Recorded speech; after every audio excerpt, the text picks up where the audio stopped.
Hello, everyone, and welcome to The Rundown. We talk about 2A news and conservative views. I will be your host today, Craig DeLuz, coming at you from the West Coast, the left coast, behind the Iron Curtain, otherwise known as the Sierras. But as we all know, I do not do this program by myself. Nope, my name is Mike Piroworski, coming to you live from the East Coast. That's the coast with the most, from the co-host with the most here on The Rundown. As my friend said, 2A views, conservative news. Craig, it's a special day today. Oh, yes, it is. It's raining tacos from out of the sky. Tacos, no need to ask why. Just open your mouth and close your eyes. It's raining tacos. It's raining tacos out in the street. Tacos, all you can eat. Lettuce and shells, cheese and meat. It's raining tacos. Yum, yum, yum, yum, yum, yum. It's like a treat. That's right, folks. It is Taco Tuesday. Welcome to the program. Gotta love, once again, this is still my favorite theme song of the week, but also one of my favorite foods. I mean, it's universal, right? You could have a taco anywhere. You can listen. Some places they call them falafels. Some places they call them sandwiches, but we know them as tacos. We do know them as tacos, the universal food. It's basically, just get what you like to eat and put it in between some sort of flour / or corn or some sort of thing so that you can hold it and you don't actually, have to use a fork or spoon. Just so we're clear, though, if you use anything that's gluten-free, it's not a taco. It is definitely not a taco if it does not have gluten. In fact, taco, I think that's a required ingredient is gluten. Gluten's where all the vitamins are. That's where the taste is. That's where the flavor is. You ever have gluten-free bread? You could be eating it and be like, hey, what is this? It looked like bread. What is this? No, I don't understand the fascination that people have. I mean, there are a percentage of people who are allergic to gluten that have what's it called, celiac disease, whatever it is. But for the most part, for all these people out there who decide that they're not going to eat gluten, you're just being stupid. How many people, when you were growing up, you knew had like nut allergies or gluten allergies or stuff like that? How many people do you know? Almost none. I can't think of a single person that I know now. I can't get my peanuts on my airline because there might be somebody 200 seats away who has a nut allergy. You try and have a Snickers bar these days, and you get looks from people like you're trying to kill their children. You're like, what are you doing? Get away from me. I'm having a Snickers bar. Just go away. Okay, like maybe if you exposed your child to nuts, to peanuts and nuts or walnuts when they were younger, maybe they would have developed an immunity. But anyway, I'm just saying we rolled around in the dirt and drank out of the hose. It built our immunities as youths, and now today we're invincible. Well, it's funny when you think about it. Like you look at like a lot of these, like the new what they're calling the super flu or the RSV. Is going around now, and it's really knocking the crap out of some people, kids in particular. And a lot of it has to do with the fact that, guess what? Kids were walking around with masks on if they were able to be out at all. So their immune systems weren't able to get built up to be able to address stuff like this. And the homeschooled bubble kids. And listen, nothing against homeschooling. I'm just saying the one thing with homeschooling though is you're not exposed to other people on a daily basis where you get to build up your tolerances against them. That's the only issue I'm making against homeschooling. Listen, I know plenty of kids that are homeschooled and then they go do sports in the afternoon at the Y or something like that. Okay, right. That takes care of that problem. You can't isolate and live in a bubble and expect to, go outside in a stiff breeze and not get the cold or flu. It's just, that's how you build your immunities is through moderate exposure throughout your lifetime. Exactly. But hey, you know what?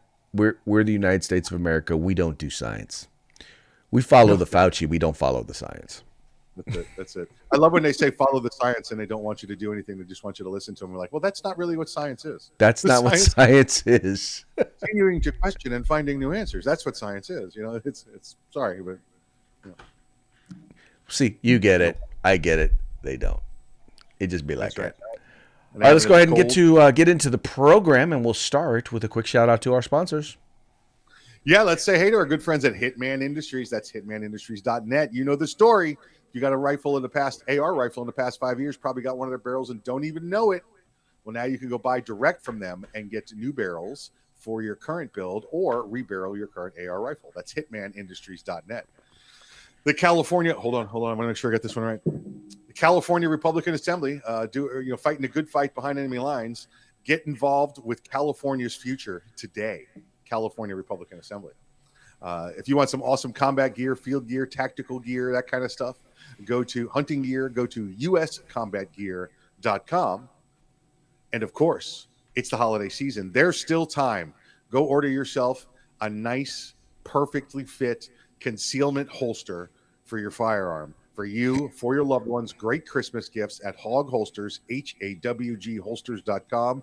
That's HAWGholsters.com. And use the discount code The Rundown, all caps, all one word. Folks, once again, these are our sponsors. These are the folks who bring us to you in hopes that we will bring you to them.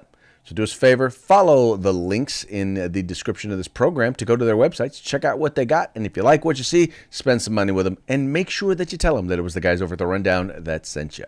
Also, if you have not already done so, and I'm believing if you're watching us that you have, please make sure to like, share, subscribe, and tell your friends how they can enjoy the program. They can watch us just about anywhere you can consume video online, whether it's Spotify, Facebook, Rumble, YouTube, or OpsLens. OpsLens positively cannot forget OpsLens, but also let them know that they can they can listen to the program if they just want to listen to the audio version. You can get it wherever you get your podcast. So as you're driving along in the car, you can listen to me and Mike pontificate about news of the day.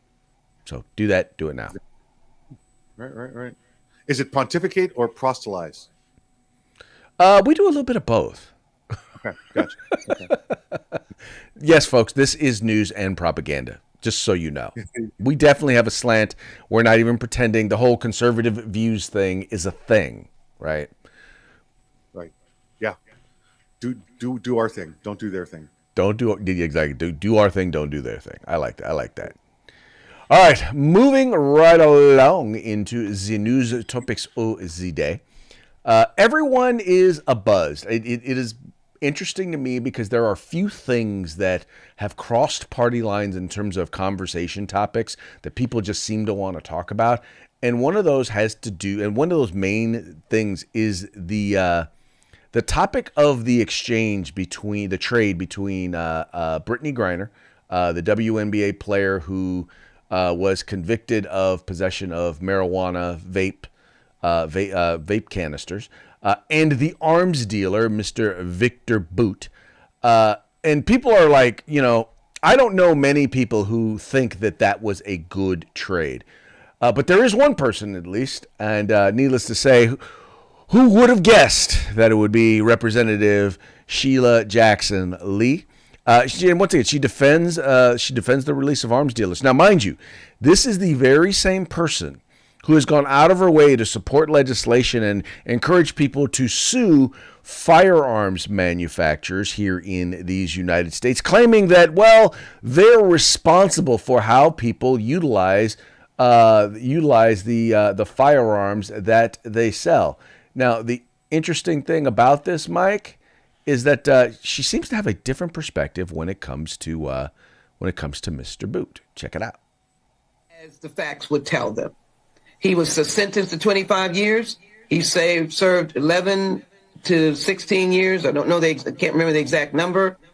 But in actuality, his weapons might have been used to kill Americans. He has not killed Americans. His weapons might have been used to kill Americans. He has not killed Americans. I'm not saying he's not a nasty, bad guy.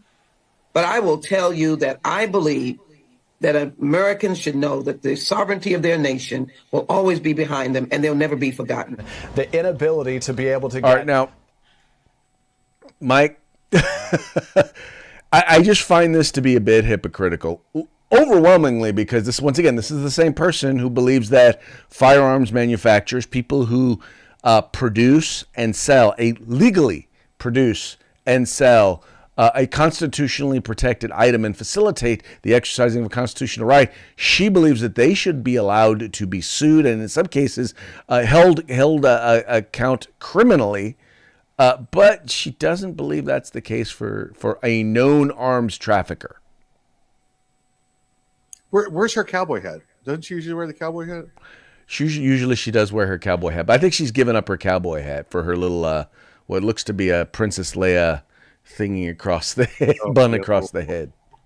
Big old mall cookie, she usually puts it there. All right, listen. First off, Craig, you said that she's the only person that approves of the Victor Boot, trade deal. Well, I believe also Victor Boot approves of it. Just to be clear, just to be accurate, let's say Victor Boot agrees with it. Although he maybe not, Craig. He went from a federal prison in the U.S. to the gulag over there. So we'll see what happens. It's hypocritical, not just with her, Craig. It's hypocritical with their entire administration, with all of the Democrats.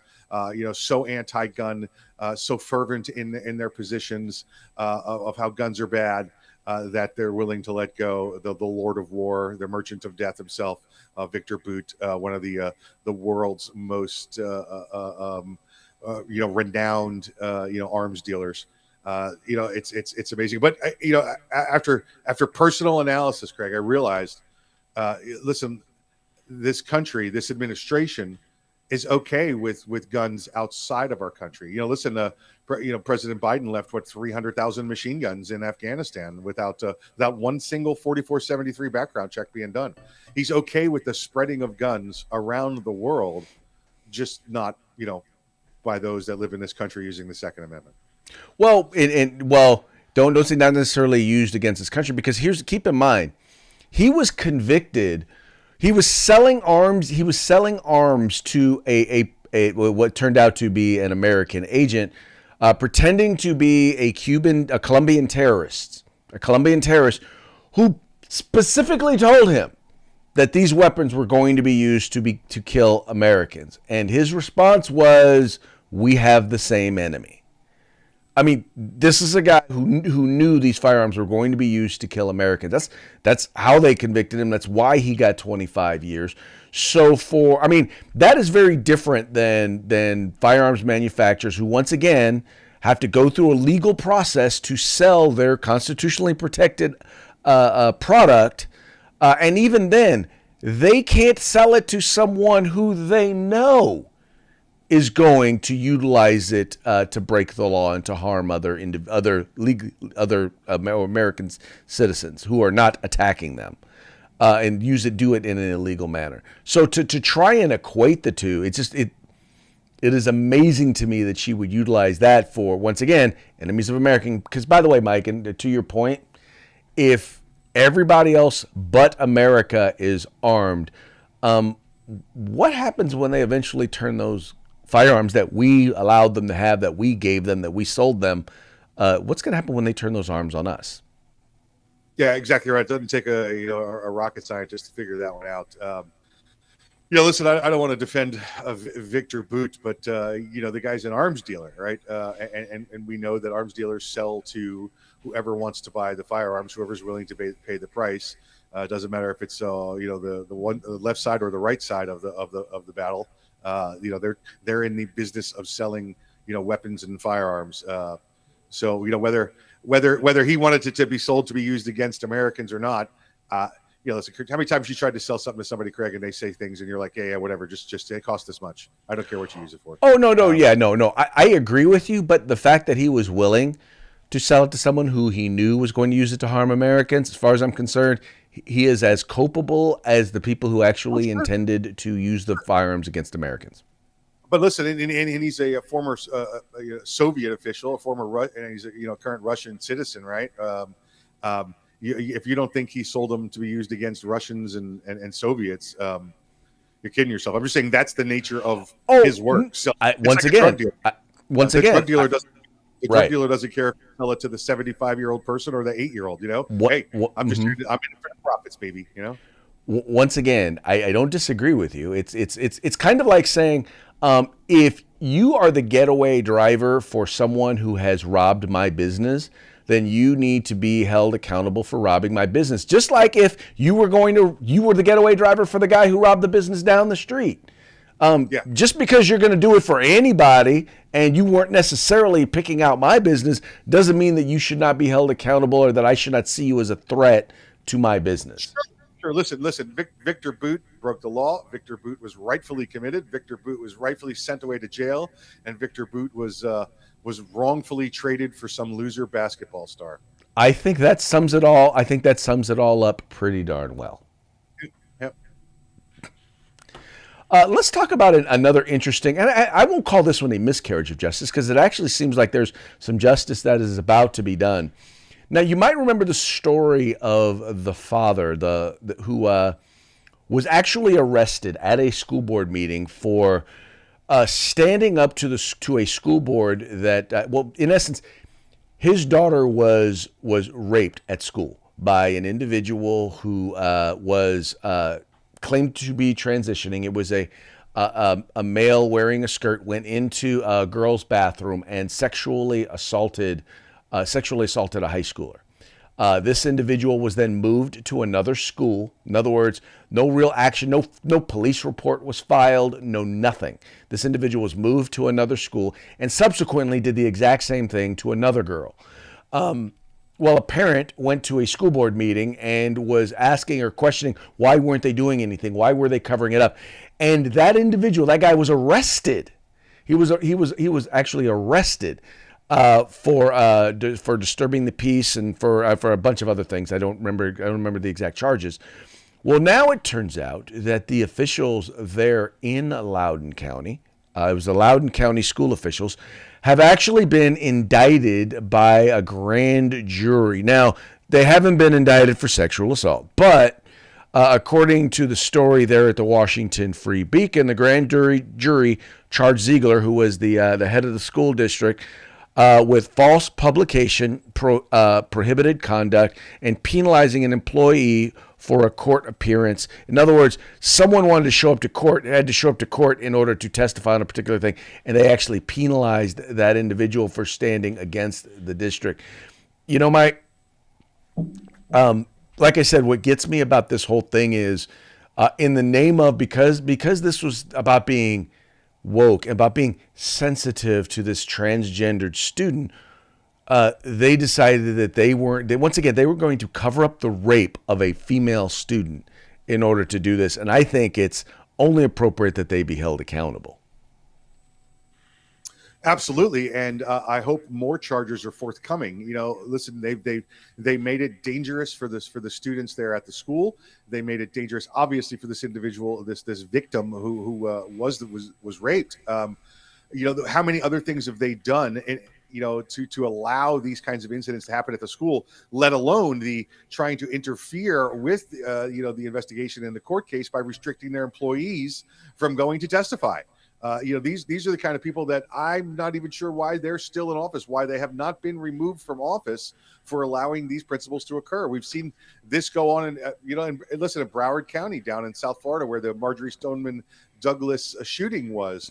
Those school board officials were either forcibly removed or taken from office for allowing that type of atmosphere to continue when they'd been given the money, the funding, and all the things required to secure that school. They didn't do so. So I expect to see more out of this, this case in Loudoun, Virginia, if people finally come around and realize that these are the people that allowed and are continuing to allow their students to be in harm's way. And, you know, folks, one of the things I think is important for people to understand is that as a school board, the only employee that you really hire, that you really have, is the superintendent. And so a lot of information is funneled through that individual. And in this particular case, what we're seeing is this information never made it to the members of the school board. Now, mind you, there are a lot of other things for which this school board should have been and was held accountable for decisions that they made. And so I'm not absolving them for other things. But this is the reason why it is important that when you have an issue, when you have a concern, that you go to your school board meetings, you go to your school board members, and you inform them of these issues and concerns, because they're the ones that are going to make sure that the administration does what it is that they're supposed to do and that students are protected. In this particular case, this individual failed his students, failed them dramatically, and should once again thus be held accountable. In the case of the first sexual assault, once again, I don't know that you can necessarily call him culpable, except that you need to really needed to revisit the policy of allowing males to go into female bathrooms. But the second one was completely preventable. If you had reported the first sexual assault, then that individual should not have been at school, at any public school, and probably should, and quite frankly, should have been in police custody. That one was completely preventable, and that individual should be held culpable. Yeah, it looks like that's what's going to happen. At least with these individuals. Again, hopefully it spreads to the remainder of those that allowed this to happen. But it's nice to see somebody realizing where the culpability is and filing these charges. Well, I'm believing what we're going to start seeing is that we're going to start to see the pendulum start to swing back on some of this stuff. To a reasonable medium where people can, I don't have to like it, I don't have to agree with it, but at least it's not being forced upon the rest of us and society, and it's not in a position where people like this student this rapist is able to manipulate the system in order to victimize others. Yes, it's nice to see them taking action, and hopefully that pendulum continues to swing the other direction, like you indicated. Moving along to our next story, and it's kind of along this. I'm talking about some of the same stuff. There is a case in basically where a lot of this quote unquote gender affirming care is being required by many states and state legislatures. They are requiring healthcare providers to provide it regardless of their religious beliefs or morals or values. Well, a court has now ruled that Catholic healthcare providers, and I don't think they mean necessarily just specifically Catholic, but if you are a faith-based healthcare provider, you cannot be forced to provide gender transition care. And I think that's really what it is. It's because it's not gender affirming care. It is called gender transition care, which includes medication like hormone blockers or puberty blockers, which in some cases also includes surgery, including castration, physical castration, as well as double mastectomies for young girls. I think that once again, this is a totally a positive step. Once again, allowing people to look. Once again, if you want to do what you want to do and you're a grown adult and you believe that this is something that you need to have done, more power to you. But you cannot force someone to do it. You can't force someone to do it if it violates their religious tenets. Craig, listen, and for those of you that are not aware, that the healthcare systems that are tied to religious-based organizations are some of the biggest in the country. And I'm just looking at some of the biggest ones in the country, and it is things like Ascension Healthcare, Common Spirit Health, Trinity Health, Advent Health. These are all ones. Mercy Health. These are all ones that are tied to the faith-based organizations. So this is not just one or two little hospitals around. Some of the largest healthcare systems, hospital systems in the country are these faith-based systems. And this is good news. This says that the government can't come and tell them how they have to treat this issue. Let's call it. Let's be polite. Well, and keep in mind, it's not banning it. It's not saying you cannot provide that if you want to. All it's saying is that the government cannot force you to provide it. And I think that's, I mean, once again, in the world of freedom and liberty, people ought to be given the opportunity to decide whether or not they want to do stuff like this. And Mike, what bothers me the most about the left is the left acts like, oh, well, we're going to require you to do this, we're going to force you to do this, and 9 times out of 10, for example, you take the abortion, it's like, no, abortion hasn't been banned by the federal government. Right. They simply said, look, the states are going to decide. Yep. Yeah, absolutely. Absolutely right. Yeah, give that liberty back over to the states. Give the control back over to the states. That's what they're talking about there. Okay. All right, now, Mike, this next issue, I don't know if you had a chance to read the letter that was included with this, but you do me a favor real quick and outline the issue relating to UPS and their quote unquote their new gun tracking policy. They started a couple months back where UPS all of a sudden started telling people that were involved in the firearms business, legally involved in the firearms business, whether they be dealers, manufacturers, whatever, that they would no longer send their firearms or firearm components through their system. In fact, if you had any in the system at the time, they were subject to forfeiture and seizure, and you would not get them back. Mind you, that's a private corporation saying they're going to take your things. That's also known as grand theft.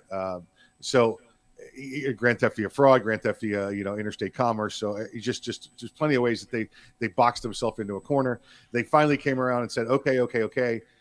If you have a license, we'll let you come to our new gun FFL portion of UPS, and you'll be able to send them as long as everything is logged and entered and registered prior to sending it through to UPS. So I personally contacted that center for UPS, and nobody there had a clue what we were talking about. It was just kind of like, oh, we're gonna have a new gun center, and they just popped a regular UPS number out there, an 800 number, and there was nothing then. And that's the last update I had, Craig, until the story came out.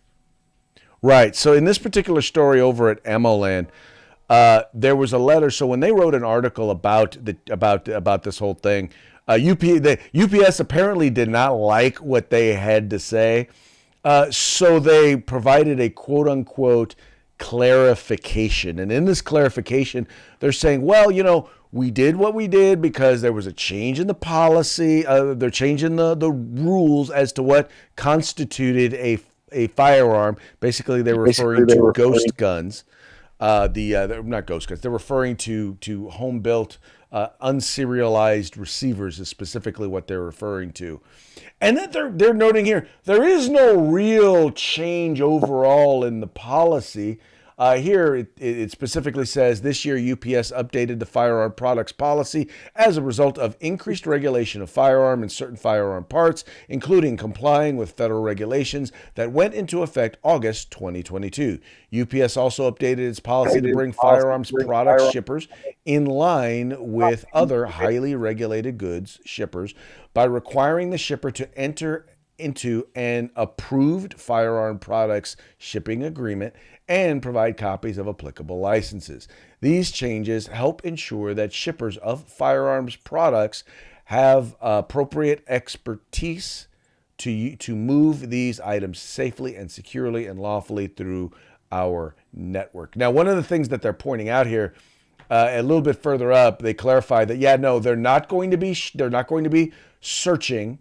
They're not going to be searching people's packages. They also noted that they are not going to be requiring you to, or they're not going to be reporting to ATF or anybody what firearms are purchased unless there is a subpoena or there is a warrant. But Mike, when I read their initial release, that's not what it sounded like at all. It was like you said, we're going to confiscate your stuff if we find that there's a firearm in here or anything related to firearms in here.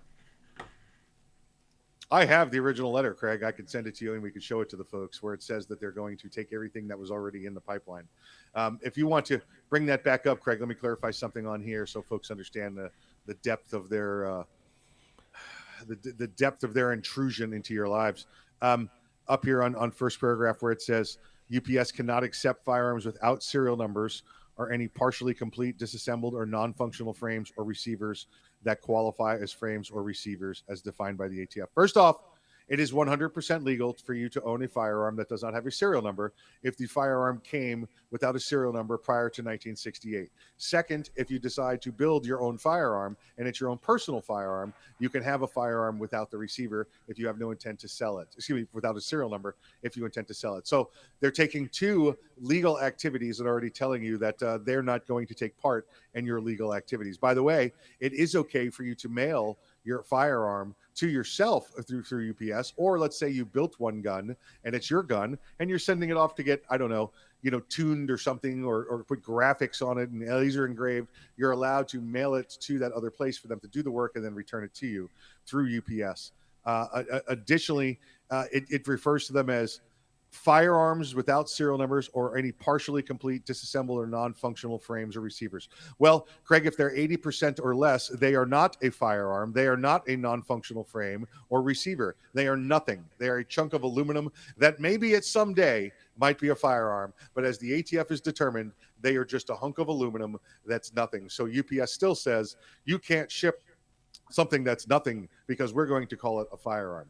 This is, it's one of those things where they got you over the barrel, right? Your option is FedEx, and anybody that's ever dealt with daily shipping and sending of items from UPS and FedEx knows that there's a world of difference on the business side with which one you use. Receiving, not so much on the receiver end, but on the shipping side, a world of difference. That's why most businesses choose UPS to ship items.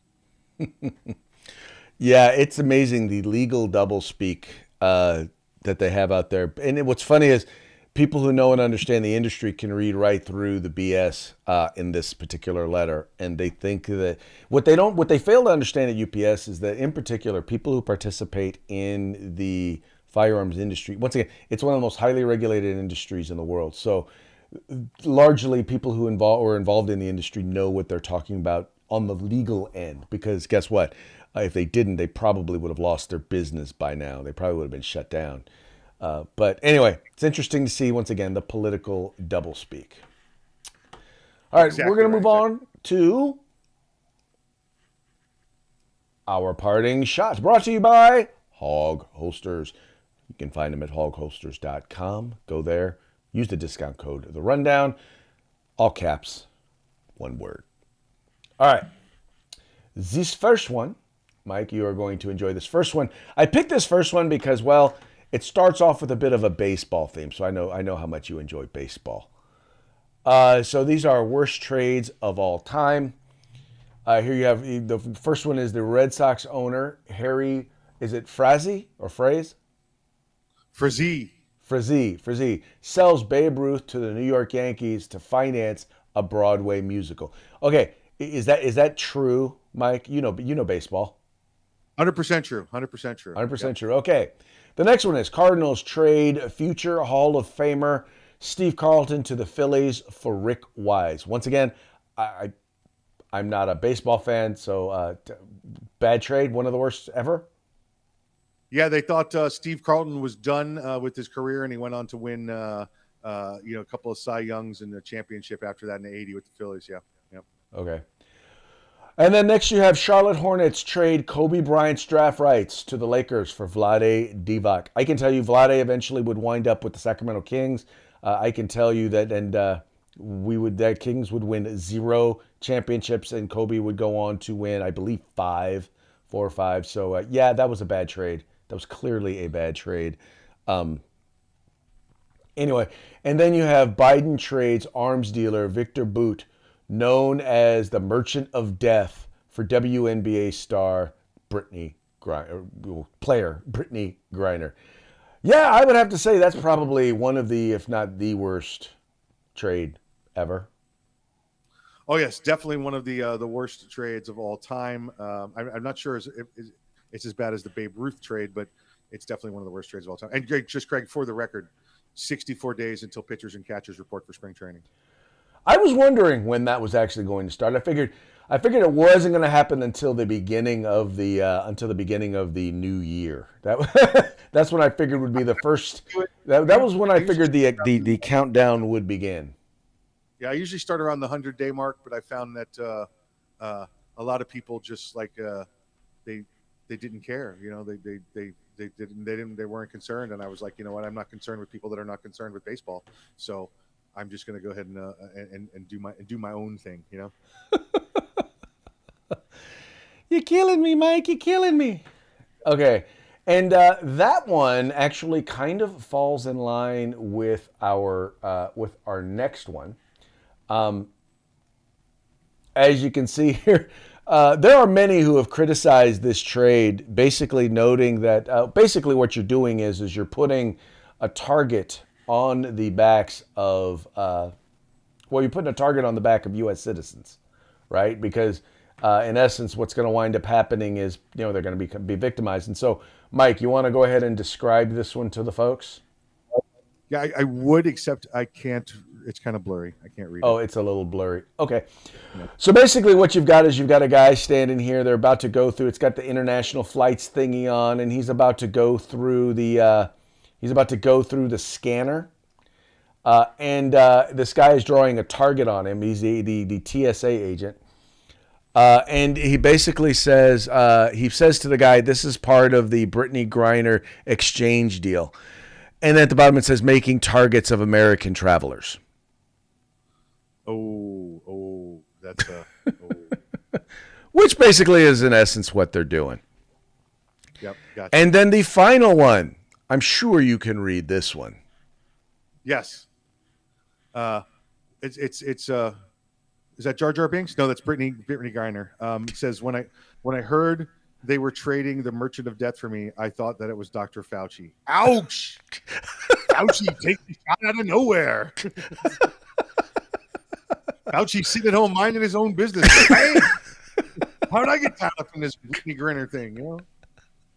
I thought you would enjoy that one. I did just send you another one. Okay. Yeah, any dig you can get on Dr. Fakey is a good one. Okay, so all right, so let's check this one. I'll pull this one up. This one, folks, is coming direct from the Facebook feed, from my Facebook feed. So there you go. Bam. Go ahead and read it for the folks. It's a quote from Roger Hornsby, one of the original Hall of Famers, who says, People ask me what I do in winter when there's no baseball. He said, I'll tell you what I do. I stare out the window and I wait for spring.